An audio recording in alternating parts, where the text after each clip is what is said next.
खबरों का सिलसिला। कांग्रेस के वरिष्ठ नेता सदानंद सिंह का निधन हो गया है। सगुना मोड़ स्थित क्यूरिस अस्पताल में उन्होंने आखिरी सांस ली। बताया जाता है कि वो कई दिनों से बीमार चल रहे थे और उनकी गंभीर हालत को देखते हुए उन्हें अस्पताल में भर्ती कराया गया था। इस दौरान कांग्रेस जेडीयू के नेताओं ने अस्पताल में ही जाकर उनसे मुलाकात की थी। सदानंद सिंह की बात करें तो इनकी गिनती बिहार कांग्रेस के दिग्गज नेताओं में होती है। बिहार में कांग्रेस के खराब प्रदर्शन के बावजूद हर बार वो अपनी सीट बचाने में कामयाब रहे। बिहार सरकार में सिंचाई एवं ऊर्जा राज्य मंत्री रह चुके हैं। इसके अलावा 2000 से 2005 तक विधानसभा के अध्यक्ष भी रहे। बिहार प्रदेश कांग्रेस कमेटी के अध्यक्ष और उपाध्यक्ष का जिम्मा भी इन्होंने संभाला। बिहार विधानसभा चुनाव में सबसे अधिक 9 बार जीतने का रिकॉर्ड भी कांग्रेस के सदानंद सिंह के नाम दर्ज है। सीएम नीतीश कुमार के साथ साथ कई नेताओं ने उनके निधन पर शोक संवेदना प्रकट की है। स्ट्रेचर पर लेटे ये बच्चे वायरल फीवर से पीड़ित हैं। बिहार के अलग अलग जिलों से बच्चे अस्पताल में भर्ती हो रहे हैं। ये वायरल फीवर किस तरीके से बच्चों को अपनी चपेट में ले रहा है, आप इसका अंदाजा इस बात से लगा सकते हैं कि पिछले 72 घंटे से पटना के सभी बड़े अस्पतालों में बच्चों का वार्ड फुल है। एनएमसीएच, आईजीएमएस और पीएमसीएच में नीकू और पीकू के सभी बेड फुल हैं, जहां नवजात से लेकर 12 साल तक के बच्चे सर्दी, खांसी, बुखार, बेचैनी और निमोनिया से परेशान हैं। पीएमसीएच के शिशु वार्ड में एक भी बेड खाली नहीं है और अस्पतालों पर दबाव बढ़ गया है। लेने में तकलीफ हो रहा है, तेज सांस चल रहा है और पजरा मार रहा है और सर्दी जुकाम हो रखा है। कहाँ से आई हैं आप? वैशाली जिला से। मुझे आए थे कहीं? डॉक्टर केजरीवाल। अब कोरोना की तीसरी लहर की आशंका के बीच वायरल फीवर ने चिंता बढ़ा दी है, क्योंकि पहले से ही अनुमान लगाया गया है कि कोरोना की तीसरी लहर में बच्चों पर ज्यादा असर देखने को मिलेगा। पंचायत चुनाव को लेकर पुलिस सक्रिय हो गई है। जिलों में लगातार अपराधियों पर कार्रवाई की जा रही है। समस्तीपुर पुलिस ने लूट और मर्डर कांड का खुलासा करते हुए 8 अपराधियों को गिरफ्तार किया है, जिनके पास से लूटे गए 1,12,000 रुपए और 2 कट्टे बरामद किए गए हैं। साथ ही सोने की एक चेन भी बरामद की गई है। 23 अगस्त को अपराधियों ने दलसिंह सराय में 2 लोगों की हत्या की थी, जिसके बाद पुलिस ने कुख्यात मनीष सिंह को गिरफ्तार किया, जिसके साथ 7 और अपराधी की पूछताछ के दौरान गिरोह के सदस्य ने कई कांडों में संलिप्तता की बात मानी, जिसमें कई मामले समस्तीपुर के बाहर के भी हैं। थाना क्षेत्र नालंदा में एक व्यक्ति जा रहा था, वो सिर्फ उसके चेन छीनने के लिए उस पर इसने फायरिंग किया। इनमें वो आरोपी भी हैं जिन्होंने 23 अगस्त को दलसिंह सराय में घटना को अंजाम दिया था। सुधा डिस्ट्रीब्यूटर के साथ लूटपाट के दौरान गोली मारकर 2 लोगों की हत्या कर दी गई थी। पुलिस अपराधियों के पकड़े जाने को बड़ी कामयाबी मान रही है।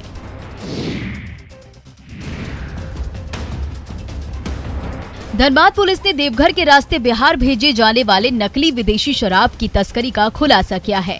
साथ ही भारी मात्रा में शराब बरामद भी किया है। डीएसपी ने बताया कि शराब माफियाओं के द्वारा नकली शराब को झारखंड उत्पाद का स्टिकर लगाकर बिहार में ले जाकर बेचा जाता है, जिसकी बड़ी खेप पकड़ी गई है।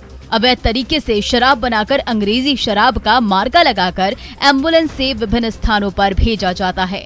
पुलिस ने ऊपरबंधा बस्ती में खड़ी एम्बुलेंस से भारी मात्रा में स्प्रिट, अंग्रेजी शराब का मार्का लगी निर्मित शराब बरामद किया है। जब्त वाहन चोरी की है। एम्बुलेंस पर कलर स्प्रे से एक अस्पताल का नाम लिखा हुआ है। तलाशी के दौरान एम्बुलेंस से भारी मात्रा में स्प्रिट और अंग्रेजी शराब की बोतलें भी बरामद की गई है। पुलिस के मुताबिक शराब निर्माण के लिए कच्ची सामग्रियों की ट्रांसपोर्टिंग के लिए एम्बुलेंस का इस्तेमाल किया जा रहा था। साथ ही निर्मित अंग्रेजी शराब को भी एम्बुलेंस के जरिए ही ठिकानों पर भेजा जा रहा था।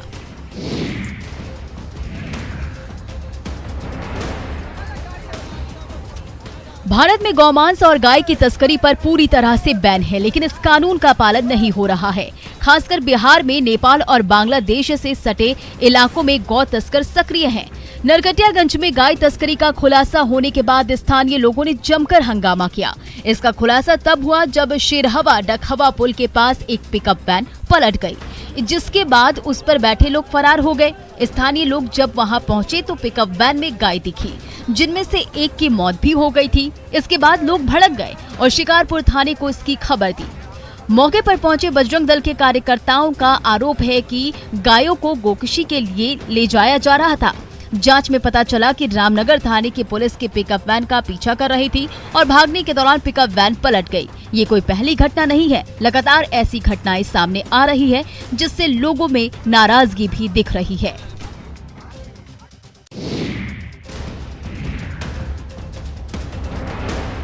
नरकटियागंज में दो पक्षों के बीच जमकर मारपीट हुई है। इस दौरान दोनों तरफ से एक दूसरे पर लाठी डंडे और कुर्सी टेबल से वार किया गया, जिसमें दोनों पक्ष से 7 लोग घायल हो गए। घायलों में महिलाएं भी शामिल हैं। मारपीट का ये वीडियो शिकारपुर थाना क्षेत्र के हरदिया चौक का है। वहीं मारपीट की घटना सोशल मीडिया पर तेजी से वायरल भी हो रही है। हालांकि न्यूज़ 18 इस वायरल वीडियो की पुष्टि नहीं करता। बताया जाता है कि शिकारपुर थाना क्षेत्र के हरदिया चौक पर अंडे को लेकर बच्चों के बीच विवाद में बड़े और बुजुर्ग भी कूद पड़े। उसके बाद तो मानो कुछ देर के लिए ये चौक रण क्षेत्र में तब्दील हो गया। लोग एक दूसरे पर लाठी डंडे चलाते रहे, जिसके हाथ जो लगा उससे एक दूसरे पर वार करते रहे और सैकड़ों लोग इस नजारे को मूक दर्शक बनकर देखते रहे। इस मारपीट की घटना में दोनों पक्षों से 7 लोग घायल हुए हैं, जिन्हें इलाज के लिए नरकटियागंज अनुमंडल अस्पताल में भर्ती कराया गया है। झारखंड के गढ़वा जिले में प्यार में धोखे की कहानी लगातार सामने आ रही है। धोखा देकर यौन शोषण और शादी के मामले भी लगातार बढ़ रहे हैं। गढ़वा के मेराल थाना क्षेत्र के अकलवानी गांव में भी ऐसा ही मामला सामने आया है, जहां एक मुस्लिम युवक हासिन अंसारी ने हिंदू बनकर एक युवती को प्रेम जाल में फंसा लिया। अभिषेक बनकर उसने शादी का झांसा दिया, युवती से शारीरिक संबंध भी बनाए और जब लड़की गर्भवती हुई तो वो उसे छोड़कर फरार हो गया। युवती ने एक नवजात को जन्म दिया है। पुलिस ने शिकायत के बाद प्राथमिकी दर्ज कर युवक को गिरफ्तार कर जेल भेज दिया। पीड़ित लड़की अनुसूचित जाति की है। युवक ने पहचान छिपाकर इस घटना को अंजाम दिया। लड़का कौन था? मुस्लिम। तो पहले से तुम नहीं जानती थी? नहीं, भैया कहत रहे। प्यार और शादी के लिए मजहब की कोई दीवार नहीं है, लेकिन किसी को धोखे में रखकर और प्लान किया गया इस तरह का काम अपराध है। वैज्ञानिक युग में भी कुछ घटनाएं चिंता बढ़ाने वाली होती हैं। साहिबगंज के जिड़वाबाड़ी ओपी थाना के चानन घाट पर कुछ ऐसा ही हुआ, जहां पर मां विषहरी की एक महिला भक्त ने जल समाधि लेने की कोशिश की। सूचना मिलने के बाद पुलिस मौके पर पहुंची महिला को थाने लेकर गई, जिसके बाद स्थानीय ग्रामीणों ने थाने का घेराव कर लिया। साथ ही महिला को छुड़ाने पर अड़ गए। पुलिस के नहीं मानने पर लोग उग्र हो गए, जिसके बाद पुलिस को हल्का बल प्रयोग भी करना पड़ा। दरअसल चानन गांव के सुदामा रविदास की पत्नी रीता देवी 24 घंटे की साधना के संकल्प के साथ गंगा में प्रवेश कर गई।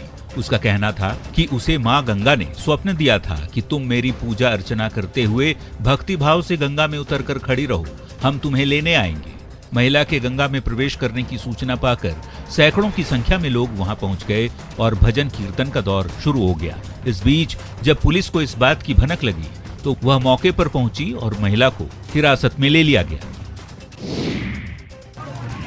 जान बचाकर भागती पुलिस और पुलिस वाले को पीटते बदमाश। ध्यान से देखिए इस तस्वीर को। ये वीडियो पुलिस के गिरते इकबाल और बदमाशों की बेअंदाजी का नमूना है। तस्वीरें छपरा के अवतार नगर थाना क्षेत्र की है। पुलिस वाले बालू माफिया पर कार्रवाई करने गए थे, लेकिन बेलगाम बालू माफियाओं ने पुलिस पर ही हमला कर दिया। वीडियो में साफ साफ दिख रहा है कि कुछ लोग एक पुलिस वाले को बेरहमी से पीट रहे हैं। वो किसी तरह अपनी जान बचा रहे हैं।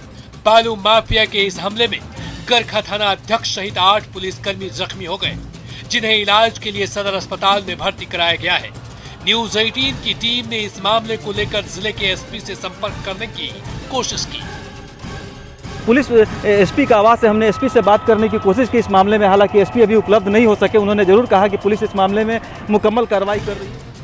चिंता वाली बात यह है कि पुलिस पर हमले का ये कोई पहला मामला नहीं है। झारखंड में अक्टूबर तक बालू के उठाव पर रोक है, लेकिन अवैध रूप से इसका व्यापार किया जा रहा है। गिरिडीह के गांवा प्रखंड में बालू का अवैध उत्खनन धड़ल्ले से जारी है। यहां हर दिन सैकड़ों ट्रक बालू बिहार भेजा जा रहा है। यहाँ बालू माफिया इतने बेखौफ हैं कि उसे प्रशासन की किसी भी कार्रवाई का डर तक नहीं दिखता। रात के अंधेरे में हर रोज गिरिडीह के गांवा प्रखंड से सैकड़ों ट्रक बालू बिहार सप्लाई की जा रही है। इससे सरकार को राजस्व का तो नुकसान हो ही रहा है, वहीं नदी पर भी इसका प्रतिकूल असर दिख रहा है। बताया जाता है कि एक ट्रक बालू की कीमत 50 से 60 हजार रुपए तक होती है। यहाँ पिछले दिनों एसडीएम की अगुवाई में छापेमारी हुई थी, लेकिन ग्रामीणों ने इसे आई वॉश करार दिया और जल्द ही अवैध उठाव पर रोक नहीं लगाने पर आंदोलन की चेतावनी दी है। 2 दिन पहले ही एसडीएम ने कहा था कि प्रखंड में बालू के अवैध उत्खनन की लगातार गुप्त सूचना मिल रही है, लेकिन किसी भी कीमत पर बालू की तस्करी नहीं होने दी जाएगी। लेकिन दावे सिर्फ दावे साबित हो रहे हैं। पटना नगर निगम की गाड़ी गलियों में नहीं घूम रही। आज वो सड़क किनारे खड़ी है और पटना नगर निगम के कर्मचारी काम पर नहीं बल्कि हड़ताल पर हैं, जिसकी वजह से राजधानी पटना की हालत खराब है। हर जगह कचरे का अंबार लगा हुआ है। पटना म्युनिसिपल कॉरपोरेशन के सामने ही कर्मचारी जमा होकर अपनी मांगों को लेकर नारेबाजी कर रहे हैं। कर्मचारियों की मांग है कि उनकी सेवा को नियमित किया जाए और उनके वेतन में भी वृद्धि की जाए। हम लोग का सर मांग है, हम लोग 20 बरस से नगर निगम में काम कर रहे हैं। हम लोग का मांग है कि जिनका भी 10 बरस हो गया है उनको अस्थाई किया जाए, और जब तक अस्थाई नहीं होता है समान काम समान वेतन के तौर पर 18,000 रुपया 21,000 रुपये का सर मांग। गौरतलब है कि पटना नगर निगम में हड़ताल कर रहे कर्मचारियों की संख्या लगभग 4400 के आसपास है और इनके ऊपर ही पटना शहर की साफ सफाई का जिम्मा टिका होता है। अगर जल्द से जल्द इसका समाधान नहीं निकल पाया तो राजधानी की साफ सफाई पर बहुत बड़ा असर पड़ेगा।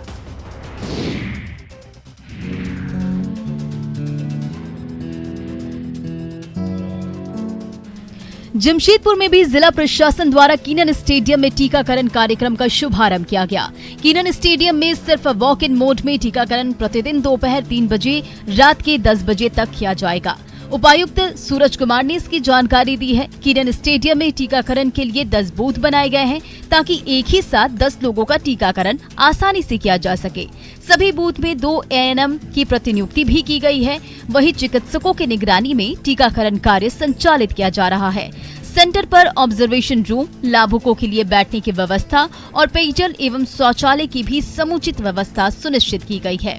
साथ ही महिलाओं, बुजुर्गों और दिव्यांगों के लिए अलग कतार की व्यवस्था की गई है ताकि उन्हें वैक्सीन लेने में कोई असुविधा नहीं हो। लाभुकों ने इस टीकाकरण केंद्र के खुलने को लेकर खुशी जताते हुए कहा कि जिला प्रशासन का ये कदम काफी सराहनीय है। सीतामढ़ी में बागमती और अधवारा समूह की नदियों के जलस्तर में उतार चढ़ाव लगातार जारी है। बेलसंड प्रखंड में बेलसंड माची सड़क पर तकरीबन आधा किलोमीटर की दूरी में बाढ़ के पानी का बहाव जारी है। मनुष्यमारा नदी के जलस्तर में बढ़ोतरी के चलते सड़क पर बाढ़ का पानी बह रहा है, जिससे लोगों को आने जाने में मुश्किलों का सामना करना पड़ रहा है। इधर बरसात की वजह से सड़कें भी खस्ताहाल हैं। शिवहर को मोतिहारी से जोड़ने वाली स्टेट हाईवे 54 की स्थिति बेहद खराब है। हालत ये है कि इस सड़क पर लोग जान जोखिम में डालकर यात्रा कर रहे हैं। सड़क की बेहतरी के लिए स्थानीय लोगों ने कई बार आंदोलन का सहारा भी लिया, लेकिन इस मामले पर विभाग उदासीन है। शिवहर जिले के लिए ये सड़क लाइफलाइन मानी जाती है, जो शिवहर को पड़ोसी जिले पूर्वी चंपारण से जोड़ती है। 5 साल पहले सरकार ने इस सड़क पर करोड़ों रुपए खर्च किए थे, लेकिन कम समय में सड़क की ये दुर्दशा निर्माण की गुणवत्ता पर भी सवाल खड़े कर रहा है। बेतिया के बाढ़ पीड़ितों की मुश्किलें कम नहीं हो रही। गांव में पानी की वजह से लोगों को पलायन करना पड़ रहा है।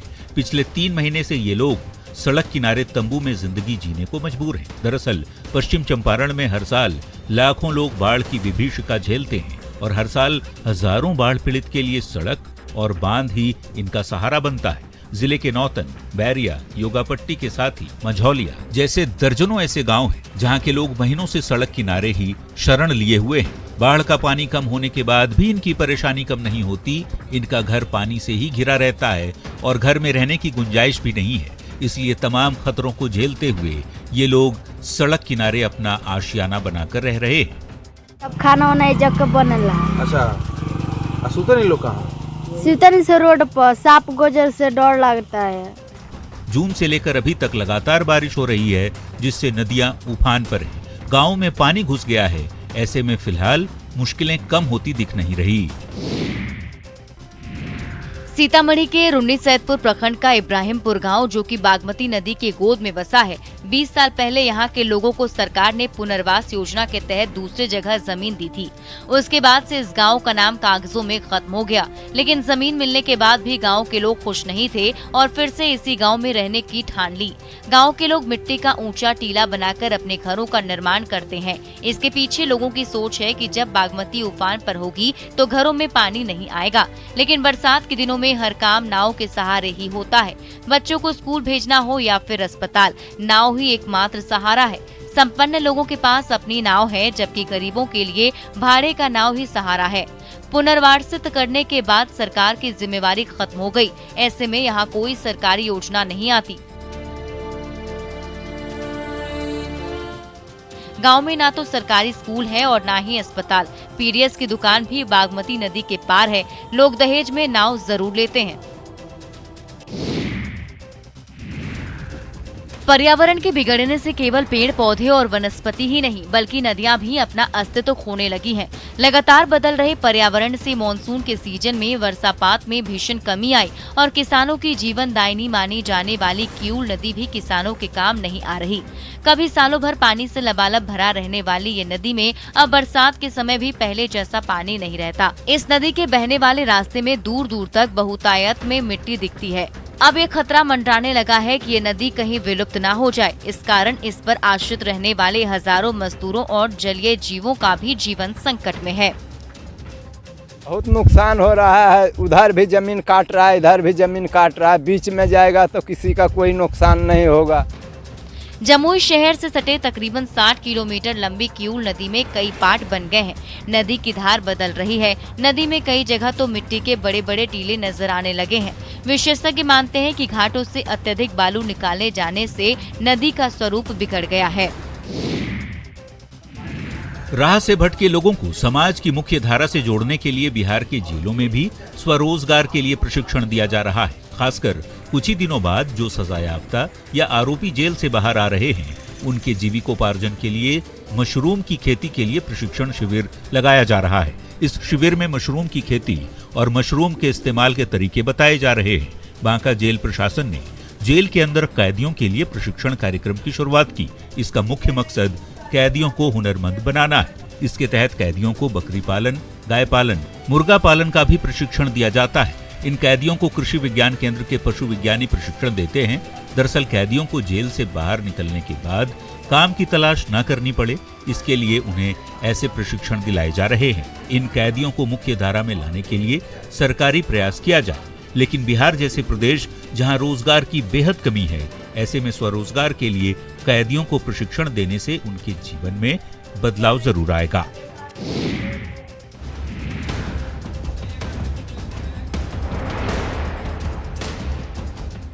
गांव में लोग अब पारंपरिक खेती छोड़कर फायदे की खेती कर रहे हैं। साथ ही बदलते दौर के साथ किसान नई तकनीकों का इस्तेमाल भी कर रहे हैं, जिससे खेती किसानी का काम आसान हो गया है।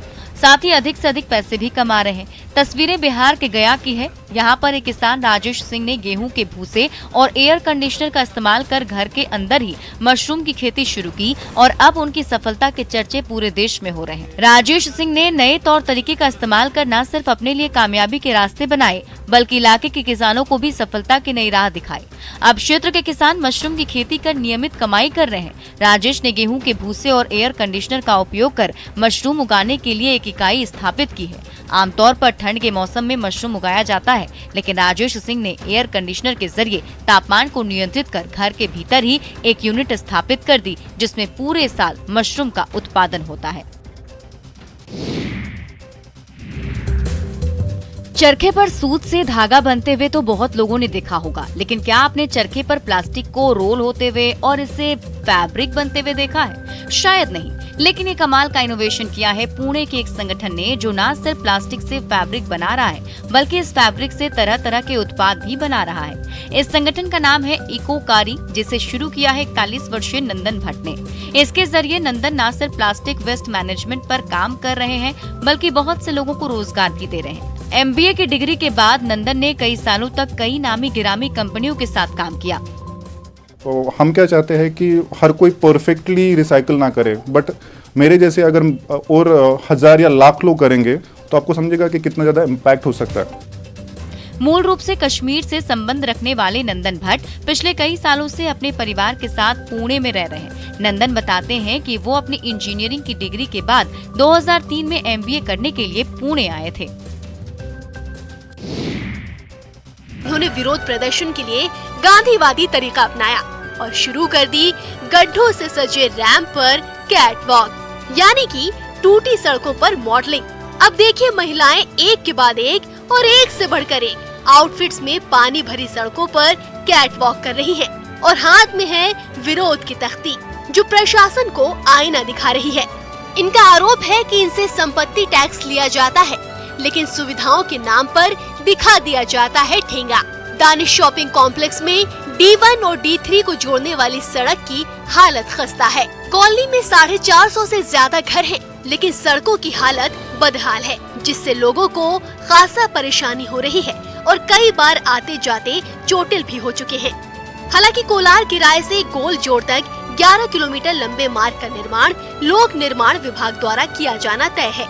विधायक रामेश्वर शर्मा भी जायजा ले चुके हैं। वहीं PWD मंत्री गोपाल भार्गव का कहना है कि बारिश का मौसम समाप्त होने के बाद इसे 1 महीने के अंदर दुरुस्त किया जाएगा।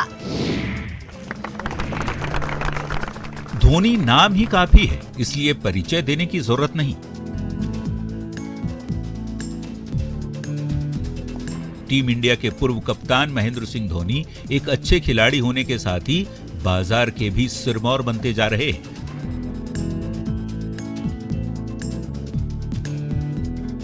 राजधानी रांची के बाजारों में अपनी किसानी का कमाल दिखाने के बाद अब धोनी गो पालन की दौड़ में भी सबसे आगे दौड़ते दिख रहे हैं। धोनी के शैम्बो फार्म हाउस में इस वक्त कई नस्लों की 1 से 50 से ज्यादा गायें हैं। फार्म हाउस से हर दिन 500 लीटर से ज्यादा दूध रांची के बाजार में पहुंच रहे हैं और उनके आउटलेट्स पर बेचे भी जा रहे हैं। हालांकि कोरोना संक्रमण को देखते हुए दूध की ज्यादातर होम डिलीवरी ही की जा रही है, लेकिन कुछ लोग अब भी आउटलेट से ही दूध खरीदना पसंद करते हैं। खरीदारों की माने तो सेहत की लिहाज से स्वर्ण गिर गाय की दूध काफी पौष्टिक और हाइजीनिक होती है।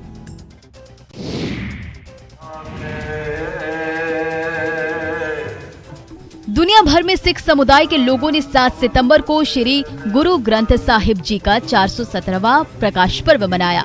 हिंदू पंचांग के अनुसार हर साल भाद्रपद के मास के 15वें दिन यानी कि अमावस्या को प्रकाश उत्सव मनाया जाता है, तो नानक शाही के कैलेंडर का 6वां महीना है।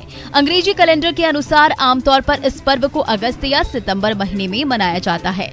गुरु ग्रंथ साहिब सिख धर्म का पवित्र धार्मिक ग्रंथ है, जिसे सिखों के 5वें गुरु श्री अर्जन देव जी द्वारा संकलित किया जाता था। 29 अगस्त 1604 को इसका संकलन पूरा हुआ, जिसे 1 सितंबर 1604 को स्वर्ण मंदिर में पवित्र ग्रंथ को स्थापित किया गया था। पटना सिटी के गायघाट गुरुद्वारे में भी गुरु ग्रंथ साहिब का 417वां प्रकाश पर्व पूरे धूमधाम के साथ मनाया गया। पर्व को लेकर गुरुद्वारा में अखंड भजन कीर्तन का भी आयोजन किया गया, जिसमें देश विदेश से आए हजारों की संख्या में श्रद्धालुओं ने भाग लिया।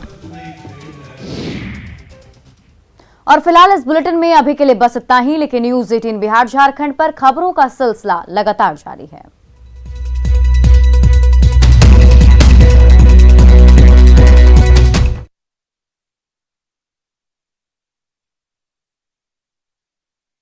में ऐसा हुआ है।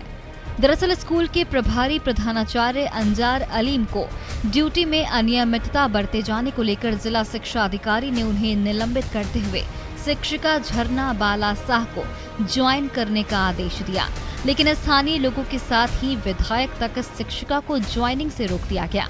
धर्म को मुद्दा बनाकर इस मामले का विरोध किया जा रहा है। ठाकुरगंज के राजद विधायक सऊद आलम नदवी ने चिट्ठी लिखकर शिक्षा विभाग से प्रभारी प्रिंसिपल के निलंबन को वापस लेने का मांग किया है, जबकि बीजेपी अल्पसंख्यक प्रकोष्ठ के प्रदेश उपाध्यक्ष ने भी प्रेस कॉन्फ्रेंस कर शिक्षा के नाम पर धर्म की सियासत करने वालों पर कार्रवाई की मांग की है। जिला शिक्षा अधिकारी ने विधायक के दबाव डाले जाने की बात को कबूल किया है, लेकिन मामले में उचित कार्रवाई की बात कही है।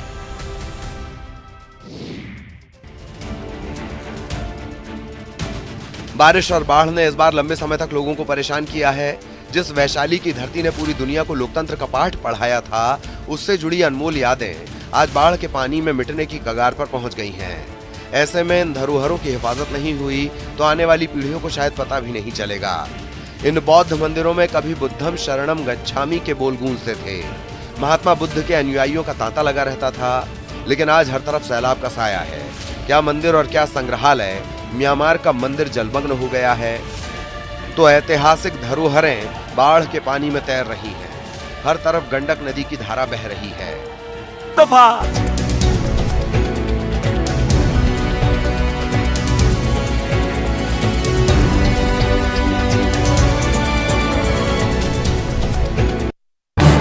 इस न्यूज हेडलाइंस के प्रायोजक पेट सफा आयुर्वेदिक जून। पेट सफा हर रोग दफा।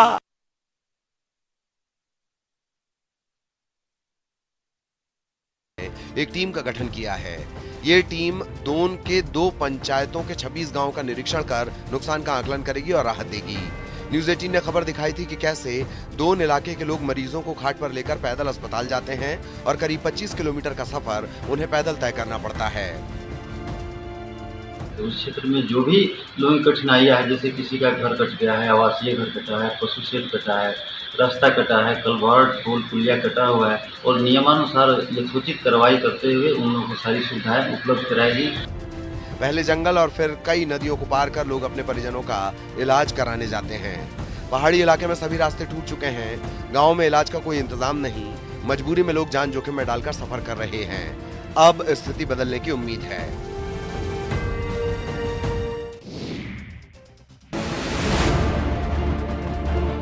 सिवान में पानी से परेशानी की कई कहानी है। जरा हालात को भी देख लीजिए, जिसकी वजह से इन जैसे कई लोग अपने अपने घरों में बंधक बन गए हैं। तस्वीरें सिवान की, जहां का पौष इलाका महादेवा इन दिनों बारिश के पानी से बेहाल है। पानी लगने से चचरी के सहारे लोगों की जिंदगी कट रही है। वे जरूरी कामों के लिए ही घर से निकल रहे हैं और जिनके पास चचरी के पुल का सहारा नहीं है, वे घुटनों तक पानी लांघकर अपनी राह तय करने को मजबूर है। जी, बारिश का पानी लगने से लोगों की जिंदगी नर्क बन चुकी है। उन्हें बीमारी का डर सता रहा है। अगर ये कहा जाए कि लोग जल कैदी बन गए हैं तो गलत नहीं होगा। वो भी तब जब ये मोहल्ला बीजेपी के पूर्व सांसद ओम प्रकाश यादव सहित कई वीआईपी लोगों का है। ये व्यथा कथा सिर्फ एक साल की नहीं, हर साल की है। हर साल